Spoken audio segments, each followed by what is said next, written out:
orang-orang yang sudah Tes. berpengalaman. Nah, ini dia. Halo, Kak. Selamat malam. Halo Kak Sila, suara saya cukup jelas? Jelas-jelas. Suaraku aman? Oke, aman. Oke, siap. Thank you. Thank you nih, Kak. Sebelumnya udah mau meluangkan waktunya untuk ngobrol-ngobrol sama aku.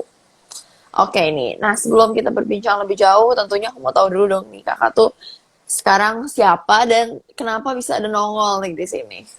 Iya. Oke, selamat malam teman-teman semuanya. Thank you juga untuk investasiku udah mau invite saya ngobrol-ngobrol itu tentunya dengan Kak Sila yang selalu semangat katanya. Walaupun jadi thank you juga untuk Kak Sila sudah di-invite untuk kita malam hari ini bisa ngobrol-ngobrol, ngobrol santai aja. Sebelumnya perkenalkan saya Ben Surya, software dan freelancer yang sekarang aktif di grup bilioner saham gitu. Jadi saat ini saya lebih aktif menjadi seorang scalper ya.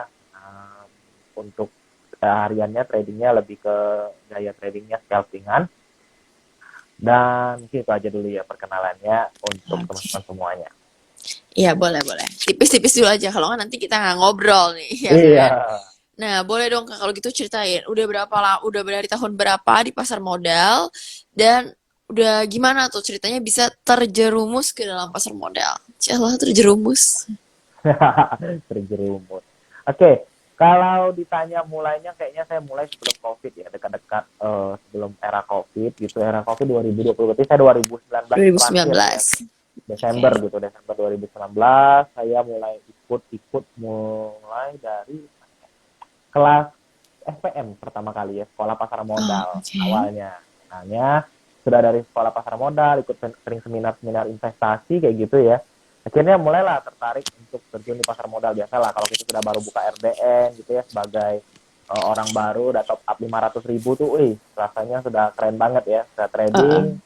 trading, cuan, rasanya gampang kok. Hmm. Padahal cuma belajar TA Oh, basic lah ya dari sekuritas gitu ya. Di what? sekolah pasar modal kan ada yang basic ya. Heeh. Merasa sudah jago, nggak perlu lah ini kayaknya sembarang beli aja naik gitu. Tiba-tiba ya COVID di 2020 Februari kalau nggak salah ya, itu hancur-hancuran ke Porto saya itu. Hmm. Berarti Kan bisa namanya juga dibilang ketika masuk di Desember itu kan pasnya winter ya? Lagi iya, winter, lagi window dressing, window window dressing. dressing. Makanya langsung Betul. hijau semua. Oke, oke, oke. Betul. Terus Kak? Itu waktu itu belum kenal yang namanya cut loss. Oh, oke. Taunya TP Nanti doang kalau ya? kalau iya, taunya TP doang. Kalau merah mah floating loss, nggak usah di cut loss, saya biarin Oh, aja. oh ya. Nah, tiba-tiba Oh, oke. COVID datang, nah yang kita beli juga gorengan ya, waktu itu nggak ngerti ya.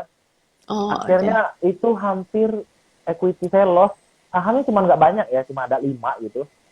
Masih ada Skrill waktu itu saya masih ingat ya, saya punya Skrill, kemudian saya punya saham API yang hari ini naik ya. Itu saham yang membuat saya ancur-ancuran, kebakar api ya. Bukan api asmara tapi kebakar api saham itu waktu itu Tapi kasus-kasusnya beneran. ini kalau kita ingat. Kasusnya Asabri itu. Itu kan salah satu emiten Asabri. Oh, oke. Nah, jadi itu Nah, hancur kira-kira porto saya hampir loss 70% ya, 70% equity itu padahal mulainya dari kecil orang dari 500.000 tapi namanya nyangkut bukan cut loss top up ya, nyangkut bukan cut hmm, loss top up lama-lama jadi gede. Akhirnya begitu ngerti hancur banget. porto ya, di Baru. Evergrande itu dari 400 saya itu cut loss saya di 72, masih ingat saya ya, saya masih simpan semuanya. Itu yang membuat saya hancur di pasar modal sih, karena Dari itulah makanya penting 400 ke cut loss. 72 maksudnya 400.000 ke 72.000. Enggak, harga si saham api itu dari 400. Oh, oke, dari 400 ke 72. Oke, oke, oke, oke. Kenapa saya cut loss? Karena saya pikir Mm-mm, nanti naik lagi lah. Cuman kata orang kayak hati-hati ini bisa gocap gitu ya, bisa mm-mm, 50 gitu. mm-mm. Nah, ini sudah COVID, udah mau masuk Indonesia gitu, kasus sudah lumayan banyak gitu ya. Nah, habis itu jadinya kayak wah takut sendiri. Hari-hari sudah Mm-mm. mencoba, makin hari makin turun, turun 100 ya, dari 400, 300, 200, 100, akhir ke 70. Ya udahlah saya memberanikan diri untuk cut loss. Cut Eh, loss. Naik. beberapa itu kan rebound marketnya cepat banget ya, tapi kan gak ada yang Uh-uh. sangka ya rebound market itu Betul. cepat banget hari itu. Cuman kayak take a time di bulan Maret April ya sudah rebound ya kayaknya ya. sejak Mm-mm. penurunan yang tajam itu sudah terjadi rebound, dan di bulan Agustus ya saya ingat itu saham API jadi 1.000 tuh harganya. Biasa banget ya kalau kita tuh trading saham dibeli turun dijual naik. Di hold diam tuh. Di hold merah. Di hold merah tuh. Heeh. Oke. Saya kejauhan. Nah, Coba. buat aku sih biasa aja mungkin karena aku pakai earphone. Oke nih. Hmm. Nah, terus nih kalau kan udah nih tadi udah cut loss berarti udah habis tuh Porto. Nah, masuk laginya tuh kapan? Jadi sudah waktu itu ya sudahlah bersumpah serapah ya. Biasanya kalau Heeh. orang sudah tobat kena gorengan tuh, saya tidak akan lagi trading. Trading saham ya. Itu Udah kayak paling ibaratnya kayak paling menderita. saya sudah tobat, akhirnya belajar aliran-aliran fundamental, aliran-aliran Oh, fundamental garis keras tuh. Sudah nggak mau hold trading, ya kan? keras.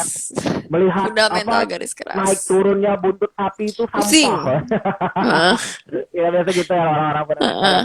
Fokus pada namanya fundamental perusahaan kayak gitu. Mm-mm. Ini pakai Hold earphone. selama-lamanya. Ini pakai earphone ya, teman-teman ya. Suaranya kejauhan tapi ini pakai earphone. Itu udah pakai Saya earphone kira teman-teman. suaranya udah cukup jelas ya, tapi nggak tahu agak jauh ya. Oh malah aku yang jadi jauh. Coba. Tes gimana? Nggak tahu nih Coba teman-teman teman-teman. suaranya katanya jauh. Apa pakai headset juga deh? Pakai earphone aja juga. Boleh teman-teman dikasih komentar nih apakah suaranya Om Ben udah oke atau masih jauh. Tes dong, tes. Halo. Tapi suaranya mendem kok. Oh mendem. Mungkin kok ruangannya ini kedap suara. Iya Oh ya. Ben nggak kedengeran. Oh. Kalau saya Oh. pakai nggak pakai earphone, coba saya nggak pakai. Coba. Kita untuk kenyamanan bersama ya. Coba kalau Ben nggak pakai earphone. Oke, terima kasih teman-teman untuk responnya udah kasih tau kita biar live-nya tetap enak. Masih jauh dan gema ya. Oh, oke. Saya Coba satu kalau dua. suaranya sekarang gimana? Kalau dari Kak Sila, suara saya kedengaran nggak? Kedengeran dari tadi aku aman. Kenapa ya? Udah jelas. Nah, tapi masih ada yang bilang masih jauh. Coba kita lihat dulu. Enggak, Headsetnya mungkin. kita pakai earphone. Oh, Ini, kok kalau Koko nggak pakai earphone, suaranya hilang timbul malah. oh gitu ya. Heeh, parah. Kecuali Koko ngomongnya sedekat ini nih, kayaknya baru dengeran gitu. Ya, tuh begini dong. Iya, harus nempel sama layar. Mending sekarang. Oh, tapi pada bilang mending sekarang. Oke. Nah, lebih bagus. Oke, kok katanya lebih bagus. Coba lah ya tes ya. Kalau Ya, nanti kita tes. coba pakai ganti device ya. Nanti coba saya out ganti device ya. Coba ya. Boleh. Oke. Sampai mana tadi? Demi kenyamanan. Kenapa? Mana tadi gitu? Sampai mana tadi kita ngobrol guys? Oh, oke. Ini, tadi kalau udah cut loss semua, kapan lagi tuh Koko masuk katanya pegang fundamental garis keras. Akhirnya saya belajar lah ya ilmu-ilmu Pak Lokeng Hong ya. Biasa orang habis tobat dari kena cut loss gorengan kan. Baru belajar. Ya, buku-buku Warren Buffett punya saya. Mana ya? Yang saya beli itu buku-buku Warren Buffett yang saya belajar. Wes. Oh, di bawah ya, taruh bukunya di bawah meja nih. Meja dekat sini. Buku-buku saya nih, lihat. Oh, belajarnya yang begini-begini nih dulu saya nih. Apa value investor Oh, ya. value investing. Tobat banget ya, tobat nasuha banget waktu itu. Langsung bener-bener berputar 180 derajat deh tuh. Iya, sama buku-bukunya Ci Ellen May ya, saya punya semua Cian tuh. Mei. Oh, Cian Mei garis keras ya. Jadi saya belajar sudah kayak kalau namanya saham itu tidak boleh ditradingkan kayak gitu ya, nggak guna gorengan awal-awalnya. Tapi setelah saya belajar, saya sereceh-receh ya, sisa kalau saya waktu itu duitnya tinggal 30% duit saya. 30%. Saya nggak masukin ke saham lagi gitu. Uangnya saya pakai Oh, oke. Pindah ke utang ya, bayar utang. kenapa? Oh, bayar hutang. Oh, apakah tradingnya pakai hutang nggak dong? Yang kemarin itu buat saya hancur karena saya pakai ini yang nggak boleh ya. Ini perlu dicatat, yang nggak boleh itu trading pakai CC waktu itu saya, kartu kredit ya. Jadi kan mikirnya kayak Oh. nggak mikir kayak kredit saya kan bisa digestun ya. Oh my God. Oke, oke, parah banget. Nah, nih ya. Ini nih, Ini ini yang selalu Cila tunggu dari setiap narasumber gitu ya. Apakah ada dari mereka yang dulunya tuh trading atau bermain saham atau investasi saham menggunakan hutang? Nah, ketemu ini dia orangnya. Jujur akhirnya. jadi saya merasa kayak ya trading kan dapat 5-10% gitu ya. Kartu kredit kan 0% ya cicilannya. Kecil. Iya. Bener-bener gak salah. Easy lah ya dapat 5-10% di 1 bulan gitu, apalagi kayak bagus ya sehari juga bisa 5-10% mikirnya kalau sebulan berapa lah gitu, cicilan juga 0% ya kan. Tapi itu yang salah, itu yang nggak boleh. Jadi ketika market hancur kita jadi kayak gimana ya, Bingung langsung. bingung. Sedangkan kita harus bayar tagihan ya kan, kita harus bayar Bener. tagihan, tapi kita nggak mau cut loss ya kan. Tapi market kan nggak bisa kita paksa Merah terus. keinginan kita, nggak bisa. Ya itu yang buat saya gagal, itu bukan karena jadi tradernya, tapi salah dalam menggunakan money management gitu. Uangnya, sumber dana awalnya tuh udah salah. Ternyata udah digesek tarik tunai teman-teman. Pakai kartu kredit itu, aduh, big no, bahaya banget. Boleh. Jangan investasi pakai hutang. Ini nih. Jadi itu yang paling Oke, penting. oke. Mungkin mungkin ada aja yang mikir kayak kalau trading semudah itu ya kan, trading gampang kayaknya ya, lihat ini cuan aja terus tiap hari ya. Mending pakai kredit ya kan, daripada trading 1-2 juta mending 10 juta. iya, ada yang limitnya bisa sampai 50, ratusan, bahkan ya kan, miliaran. Nah, itu jangan. Sebelum kita dapat kayak, belum bisa mengubah duit 1 juta jadi 2 juta, jangan pernah trading duit gede lah kayak gitu. Jadi, Benar-benar. gimana ya? Jadi duit utang, duit titipan orang ya, kayak, ini kayaknya gampang. Arisan. Ya, misalnya ya, ada temen misalnya, titip Sila aja deh trading, Sila jago banget trading. Nah, kayak gitu juga kita punya mental. Beda trading dengan uangnya orang tuh mah beda. Benar banget. Kalau misalnya mau nitip aja di manajer investasi alias reksadana. Tuh, Udah jelas. Nah, tuh.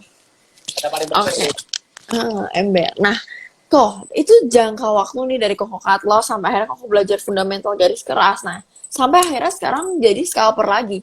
Nah, itu berapa lama sih, kok? Jadi saya mulai masuk lagi di market itu sekitar bulan 2020 Oktober. Jadi vakum saya dari Februari itu cut loss sampai ke Oktober. 8 bulan lah ya. Oktober 2020 ya. Nah, itu baru banget. Saya belajar, putus-putus ya suaranya. Iya. Tadi kalau nggak pakai earphone malah putus-putus. Saya coba izin ganti device kali ya. Boleh ganti aja. Oh ya, gimana cara outnya? Saya keluar dulu. Tinggal exit aja, ya. Oke, nah teman-teman sambil menunggu Kobensnya ganti device nih, kalau misalnya teman-teman punya pertanyaan, boleh taruh pertanyaannya di kolom Q&A box yang ada di bawah. Jangan taruh di kolom komentar, karena nanti aku jadi susah bacanya. Tapi kalau misalnya kalian ceknya di chatnya di kolom komentar, atau di kolom, maksudnya di kolom Q&A, nah itu nanti lebih mudah buat aku. Enggak kok, aman kok. Nah, tapi di aku dari tadi agak kurang bagus nih, jadi kayak seolah-olah tuh Kobennya nih malah yang radang tenggorokan, bukan aku. Padahal aslinya aku yang radang tenggorokan. Nah, teman-teman juga nih, aku mau mengundang buat yang udah nonton live Instagram ini, teman-teman boleh banget untuk ikut kompetisi-kompetisi yang diadakan oleh investasiku, yaitu investasiku race. Nah, sebentar, ini aku invite dulu lagi Kobensnya, oke. Jadi investasi Kures itu adalah kompetisi trading yang diadakan sudah masuk ke season 2 yang diadakan yang mencari 50% return dan juga 50% transaction. Dan itu open for everyone. Invite Kobens, oke, sudah di-invite. Coba, wah hilang sekali kok suaranya tidak ada. Malah nggak ada suara sama sekali. Apakah teman-teman bisa dengar?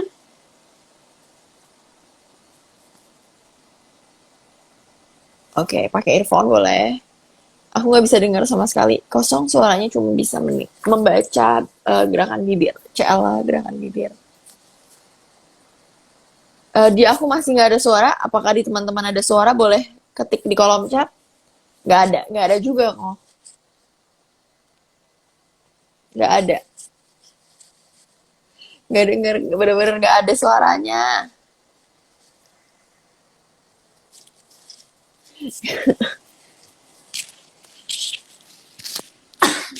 Bener-bener nggak ada suaranya kok. Mungkin lebih baik pakai device yang sebelumnya. Oke, dia live dulu. Gerakan bibirnya tuh. Iya, gerakan bibir. Oke, kosong. Oke, sambil menunggu kembali Om Ben yang tadi. Coba pakai iPhone 14 ganti HP. Maunya juga ganti HP ya. Cila juga mau ganti HP. Gak ada suara mendingan yang tadi. Oke, sebentar, sebentar. Om Bennya, Om Ben. Om Bens, Om Bens, Kak Obens. Kak Obensnya lagi mencoba mengganti device terlebih dahulu. Oke. Nah, Cila mau ngingetin nih. Bentar, tapi Cila minum dulu ya. Demi kelancaran live ini sampai nanti jam 8 gitu ya. Buat teman-teman yang punya pertanyaan, boleh taruh pertanyaan di kolom Q&A box yang di bawah. Tapi Cila minum dulu yang minumannya tidak disponsori oleh siapapun. Dan bukan kode-kode membeli saham. Oke?